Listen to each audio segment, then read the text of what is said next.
Hello everyone, welcome back. তো আজকের ভিডিওতে আমরা প্রিপোজিশন নিয়ে ডিসকাস করব, মানে প্রিপোজিশন কাকে বলে, প্রিপোজিশনকে কভাবে ভাগ করা যায়, এবং গোটা আলোচনাটাই হবে উদাহরণ সহ। দেখো, প্রিপোজিশন হলো পার্টস অফ স্পিচের অন্যতম ভাগ, আর পার্টস অফ স্পিচকে বলা হয় ইংরেজি গ্রামারের ভিত। ইংরেজি গ্রামারকে ঠিকঠাকভাবে জানার জন্য প্রিপোজিশন জানাটা ভীষণ প্রয়োজন, কারণ প্রিপোজিশন না জানা থাকলে কিন্তু সঠিক ইংরেজি বাক্য গঠন করা প্রায় সম্ভবই নয়। আর তোমরা যারা স্পোকেন ইংলিশ শিখতে চাও বা স্পোকেন ইংলিশ শিখছো, তাদের ক্ষেত্রেও প্রিপোজিশন জানাটা ভীষণ দরকার এই কারণেই, কারণ যখন কোনো সেন্টেন্স ইংরেজিতে গঠন করছো, তখন যদি প্রিপোজিশনটা ঠিকঠাকভাবে ব্যবহার না করো, তাহলে কিন্তু ইংরেজি যেই বাক্যটি গঠন করবে সেটা সঠিক হওয়ার চান্স থাকবে না, মানে ভুল হবে। তো প্রিপোজিশন জানাটা ভীষণ প্রয়োজন। তো চলো শুরু করা যাক আজকের ভিডিওতে প্রিপোজিশন নিয়ে আলোচনা, এবং খুব সহজ সরলভাবে আজকে আলোচনাটা করবো, যাতে তোমরা সবাই বুঝতে পারো প্রিপোজিশন নিয়ে আর কোনো রকম ডাউট না থাকে। তো চলো শুরু করা যাক। প্রিপোজিশনকে বাংলায় বলা হয় পদান্বয়ী অব্যয়। দেখো, তোমাদেরকে ভালো করে বোঝানোর জন্য আমি আমার নোট কপিতে নিয়ে এলাম। চাইলে তোমরাও তোমাদের নোট কপিতে ইম্পর্টেন্ট জায়গাগুলো নোট ডাউন করে নিতে পারো, তাহলে পরবর্তী সময় মনে রাখতে এবং বুঝতে সুবিধা হবে। তো প্রিপোজিশন কাকে বলে? যে সকল শব্দ সাধারণত নাউন বা প্রোনাউনের আগে বসে, নাউন বা প্রোনাউনের সাথে সেন্টেন্সের অন্যান্য শব্দের সম্পর্ক প্রকাশ করে, তাদেরকেই প্রিপোজিশন বলে।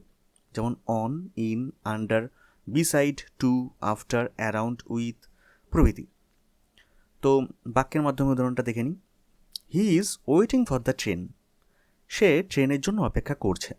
এখানে দ্য ট্রেন এই শব্দটি হচ্ছে নাউন, মানে ট্রেন শব্দটি হচ্ছে নাউন, এবং তার সাথে এই বাক্যের অবজেক্ট। তাহলে এই বাক্যের অবজেক্ট দ্য ট্রেনের সাথে বাক্যের অন্যান্য শব্দের সঙ্গে সম্পর্ক যুক্ত করা হলো কার মাধ্যমে? ফরের মাধ্যমে। ফরটা হচ্ছে এখানে preposition. Preposition for the train noun এবং ওয়েটিং ভার্ব এই দুটোকে সম্পর্কে যুক্ত করলো। তো ফর এই শব্দটি হচ্ছে এইখানের প্রিপোজিশন। তো আরেকখানা বাক্যের মাধ্যমে উদাহরণ দেওয়া যাক। The book is on the table. বইটি টেবিলের ওপরে রয়েছে। তাহলে দ্য টেবিল এটি হচ্ছে এই বাক্যের অবজেক্ট, এবং তার সাথে নাউনও অবশ্যই, যেহেতু টেবিল নাম একটি। তো তার সঙ্গে সম্পর্কযুক্ত করা হলো দ্য বুক। দ্য মানে এই বইটিও তো নাউন। তাহলে এই দুটো নাউনকে সম্পর্কযুক্ত করা হলো অনটা হচ্ছে এখানে প্রিপোজিশন। তো আশা করছি যে প্রিপোজিশন নিয়ে একটা কিন্তু বেসিক কনসেপ্ট তোমাদের তৈরি হয়েছে। তো তারপরে প্রিপোজিশনের যখন ভাগগুলো দেওয়া হবে এবং তাদের উদাহরণ দেখা যাবে, তখন আরও বিষয়টা পরিষ্কার হয়ে যাবে। আচ্ছা, অবজেক্ট অফ প্রিপোজিশন এটা কি? যে ক্ষেত্রে নাউন বা প্রোনাউন প্রিপোজিশনের পরে বসে, সেই বাক্যের অবজেক্টকে অবজেক্ট অফ প্রিপোজিশন বলে। যেমন দে স্যাট আন্ডার দ্য ট্রি। তারা গাছের নিচে বসেছিল, কিন্তু এই আগের যে দুটো শব্দ, হি is waiting for the train, the book is on the table, এই প্রত্যেকটা সেন্টেন্সে দেখো প্রিপোজিশন আগে বসেছে এবং অবজেক্টগুলো পরে রয়েছে। তো এই যখন অবজেক্টগুলো প্রিপোজিশনের পরে বসে, এই সকল ক্ষেত্রে এই অবজেক্টগুলোকে বলা হয় অবজেক্ট অফ প্রিপোজিশন। ঠিক আছে, কিন্তু সবসময় এমনটা হয় না। কিছু সময় অবজেক্টটি প্রিপোজিশনের আগে বসে, মানে অবজেক্ট আগে বসে, প্রিপোজিশন পরে বসে। উদাহরণ দেখে নিই। Where do you come from, এখানে একদম শেষে বসছে প্রিপোজিশন, ফ্রমটা প্রিপোজিশন। ঠিক আছে, আবার কিছু ক্ষেত্রে একটি প্রিপোজিশনে দুই বা তার বেশিও কিন্তু অবজেক্টস থাকতে পারে।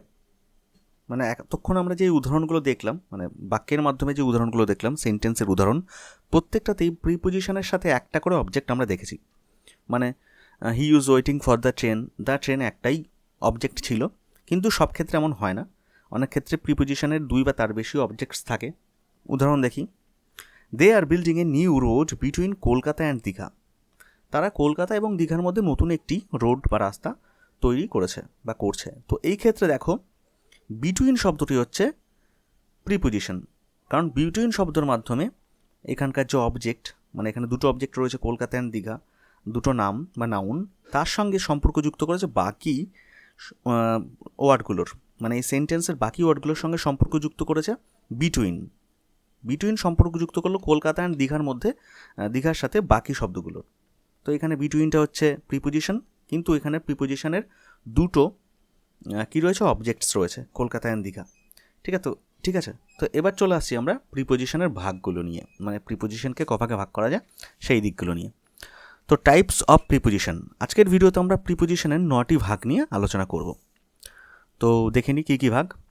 প্রথমে আসছে simple preposition, compound preposition, phrase preposition, participle preposition, double preposition, preposition of time, preposition of place, preposition of direction, preposition for an agent. তো একদম প্রথমে আমরা শুরু করছি সিম্পল প্রিপোজিশন দিয়ে। সাধারণত বাক্যে ব্যবহৃত একক প্রিপোজিশনগুলোকেই সিম্পল প্রিপোজিশন বলে। On, in, to, at, from, with, of, over, under প্রভৃতি হলো সিম্পল প্রিপোজিশনের উদাহরণ। এবার বাক্যের মাধ্যমে উদাহরণটা দেখা যাক। He is going to school, সে স্কুলে যাচ্ছে। এই গোয়িং টু স্কুল, এই স্কুল শব্দটি হচ্ছে এই বাক্যের অবজেক্ট এবং অবশ্যই নাম, যেহেতু তাহলে নাউন। তার সঙ্গে কার সম্পর্ক যুক্ত করা হলো? বাক্যের বাকি শব্দগুলোর। মানে গোয়িং টু স্কুল, এখানে গোয়িং শব্দটি হচ্ছে ভার্ব, তার সঙ্গে সম্পর্ক যুক্ত করা হলো স্কুলের। কার মাধ্যমে? টু দিয়ে। তাহলে টুটা হচ্ছে এখানে সিম্পল প্রিপোজিশনের উদাহরণ। I am living in Kolkata, এখানেও একই ব্যাপার। কলকাতাটা হচ্ছে এই বাক্যের অবজেক্ট, তার সঙ্গে ইন এই শব্দের মাধ্যমে সম্পর্ক যুক্ত করা হয়েছে এই বাক্যের বাকি শব্দগুলোর। তাহলে ইনটা হচ্ছে এখানে সিম্পল প্রিপোজিশন। এরপরে আসছি কম্পাউন্ড প্রিপোজিশন নিয়ে। কম্পাউন্ড প্রিপোজিশন কাকে বলে? যে প্রিপোজিশনগুলো দুটো নাউন বা প্রোনাউনকে যুক্ত করতে ব্যবহৃত হয় তাদেরকে কম্পাউন্ড প্রিপোজিশন বলে। যেমন before, between, around, about, he, above প্রভৃতি। He will complete the work before he comes. তো এই যে উদাহরণের মাধ্যমে বা উদাহরণ বাক্যটা ব্যবহার করলাম, এখানে বিফোর শব্দটা হচ্ছে প্রিপোজিশন, আর সেটা কার সঙ্গে সম্পর্কযুক্ত করছে? হি কামস, তার সাথে বাকি যেই ওয়ার্ডগুলো রয়েছে এই সেন্টেন্সের তাদের সাথে। তাহলে এখানে বিফোর শব্দটা হচ্ছে কম্পাউন্ড প্রিপোজিশনের উদাহরণ। He was talking about this matter, এখানে অ্যাবাউট শব্দটা হচ্ছে কম্পাউন্ড প্রিপোজিশন। ঠিক আছে, তাহলে কম্পাউন্ড প্রিপোজিশনের উদাহরণও দেখে নেওয়া গেল। এবার চলে আসছি ফ্রেজ প্রিপোজিশনে। যে প্রিপোজিশনগুলো দলবদ্ধ শব্দ এবং বাক্যের বিভিন্ন অংশের মধ্যে সম্পর্ক বোঝায় তাদেরকেই ফ্রেজ প্রিপোজিশন বলে। যেমন ইন ফ্রন্ট অফ, দেখো এই যে ইন ফ্রন্ট অফ, এখানে তিনখানা শব্দ রয়েছে, তিনখানা শব্দ মিলে কিন্তু একখানা ফ্রেজ প্রিপোজিশন তৈরি হলো। ইন অর্ডার টু, এখানেও তাই, তিনখানা শব্দ রয়েছে, ইন একটা, অর্ডার একটা, টু একটা, কিন্তু এগুলোকে একসঙ্গে আমরা একটা প্রিপোজিশন হিসেবে ব্যবহার করছি। একটা প্রিপোজিশন হিসেবে যখন ব্যবহার করছি এটা হয়ে যাচ্ছে ফ্রেজ প্রিপোজিশন। আরও রয়েছে ডিউ টু প্রভৃতি। তো বাক্যের মাধ্যমে উদাহরণ দেখা যাক, তাহলে বুঝতে সুবিধা হবে। We were standing in front of the college, আমরা কলেজের সামনে দাঁড়িয়ে রয়েছি। তাহলে এখানে in front of the college, in front of, এই তিনখানা শব্দ, এই তিনখানা শব্দ মিলে কিন্তু ফ্রেজ প্রিপোজিশন গঠন করা হয়েছে। ঠিক আছে, তো এই গেল ফ্রেজ প্রিপোজিশনের একখানা উদাহরণ। আরেকখানা বাক্যের মাধ্যমে উদাহরণ আমরা দেখে নিই ফ্রেজ প্রিপোজিশনের। She could not come here due to her illness, তার অসুস্থতার কারণে সে এখানে আসতে পারেনি। তো এই শব্দটিতে ডিউ টু, এই দুটো শব্দ মিলে একটা প্রিপোজিশন হিসেবে বসছে এবং তার মাধ্যমে গোটা শব্দের সাথে এই গোটা সেন্টেন্সের সাথে এই সেন্টেন্সের যে অবজেক্ট এবং অন্যান্য শব্দ তার সঙ্গে সম্পর্কিত হয়েছে। তো ডিউ টু শব্দটি হচ্ছে এখানে ফ্রেজ প্রিপোজিশনের উদাহরণ। তো এরপরে আসছি ডবল প্রিপোজিশন নিয়ে। কাকে বলে ডবল প্রিপোজিশন? দুটো প্রিপোজিশন যুক্ত হয়ে একটি নতুন প্রিপোজিশন গঠন করলে তাকেই ডবল প্রিপোজিশন বলে। যেমন বিকজ অফ, এখানে বিকজ একটা প্রিপোজিশন আর অফ একটা প্রিপোজিশন, দুটো মিলে যখন একসঙ্গে হয়ে বসবে তখন এটা double preposition. From behind, within, out of, outside of প্রভৃতি। তো বাক্যের মাধ্যমে উদাহরণ দেখা যাক। I have to do this work within 2 days, এখানে যে উইথিন এই শব্দটা হচ্ছে প্রিপোজিশন, 2 days হচ্ছে এই বাক্যের অবজেক্ট, তার সাথে উইথিন শব্দটি তার সাথে অন্য অন্য যে শব্দ রয়েছে বাক্যের তাদের সাথে সম্পর্ক যুক্ত করলো উইথিন শব্দের মাধ্যমে। তাহলে উইথিন শব্দটি হচ্ছে ডবল প্রিপোজিশনের একটা example. He could not come to the meeting because of his illness, সে মিটিংয়ে থাকতে পারেনি কারণ তার অসুস্থতার জন্য। তাহলে এই যে বিকজ অফ, এই বিকজটাতে একটা প্রিপোজিশন ছিল, অফ একটা প্রিপোজিশন, দুটো একসাথে বসছে এবং এই বাক্যে হিজ ইলনেসের সাথে বাকি যে শব্দগুলো তাদের সাথে সম্পর্ক যুক্ত করছে। তাহলে এখানে বিকজ অফটা হচ্ছে ডাবল প্রিপোজিশনের একটা এক্সাম্পল। তো আশা করছি ডাবল প্রিপোজিশনও তোমরা খুব সুন্দরভাবে বুঝতে পেরেছো। এরপরে আসছে প্রিপোজিশনের আরেক ভাগ, preposition of time. Preposition of time কি? যে প্রিপোজিশন বাক্যের নাউন বা অন্য শব্দগুলোর মধ্যে সময়ের সম্পর্ক নির্দেশ করে তাকে প্রিপোজিশন অফ টাইম বলে, যেমন অ্যাট, অন, ইন প্রভৃতি। আচ্ছা, বাক্যের মাধ্যমে দেখা যাক, তাহলে বুঝতে সুবিধা হবে। I will try to come at 5:30 PM। আমি চেষ্টা করব 5:30 মধ্যেই আসার, বা 5:30 যাবো, আমি আসবো। ঠিক আছে, তো এই বাক্যে যেটা রয়েছে অ্যাটটা হচ্ছে প্রিপোজিশন অফ টাইম, কারণ এখানে 5:30 PM এটা একটা সময়ের সংকেত, তার সাথে এই বাক্যের অন্যান্য শব্দের সঙ্গে সম্পর্কযুক্ত করা হচ্ছে অ্যাটের মাধ্যমে। তাহলে অ্যাটটা হচ্ছে প্রিপোজিশন অফ টাইম। এগুলো মনে রাখা খুব জরুরি, কারণ যখন আমরা কোনো সময়ের ক্ষেত্রে প্রিপোজিশন ব্যবহার করি, অ্যাট, অন, ইন এগুলোই কিন্তু নর্মালি বসে, তো সেগুলো জন্য ভালো করে মাথায় রাখার প্রয়োজন আছে এবং বোঝার দরকার আছে। This exam will be held in July. এই এক্সাম মানে পরীক্ষাটি জুলাই অনুষ্ঠিত হবে। তাহলে ইন জুলাই, ঠিক আছে, এখানে কিন্তু আমরা অ্যাট জুলাই এরকম দিতে পারতাম না, ইন জুলাই। ইন শব্দটি হচ্ছে এই প্রিপোজিশন অফ টাইমের এক্সাম্পল। জুলাই হচ্ছে এই বাক্যের অবজেক্টস এবং জুলাই একটা নাম, তো নাউনও। তাহলে জুলাইয়ের সাথে বাক্যের অন্যান্য শব্দের সম্পর্ক যুক্ত করা হলো বা অন্যান্য সাথে সম্পর্ক রিলেট করা হলো, তাহলে এখানে ইনটা হলো এই বাক্যের প্রিপোজিশন অফ টাইম।